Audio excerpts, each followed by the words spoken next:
घटगाँ police को मिली एक बड़ सफलता। दीर्घ समय धरी घटगाँ अंचल में बाइक जोगे विदेशी मद बिक्री करी आसुथिबा घटगाँ उपरीडीहा ग्रामर अरविंद फेरई आज पुलिस सापड़े पड़ जाइछि।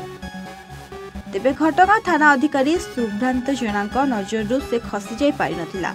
दीर्घ दिनरू ताकू धरिबाकू थाना अधिकारी प्लान करथिले। आज ताठारू नगद 204 लिटर विदेशी मद जबत कर जाइछि।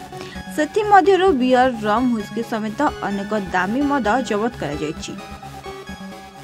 ताकू ओडिशा अबकारी आईन जोगे केस नंबर 199/2024 दफा 52 एआई जोगे गिरफ कर जाई कोर्ट चालान कर जाइछि।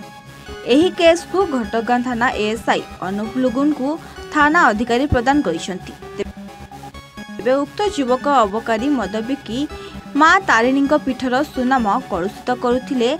आज जेल जाइथिबारु समस्ते आश्वस्त होइछंती। केन्दुझरु दिलीप कुमार साहुंक रिपोर्ट, एवान ओडिशा।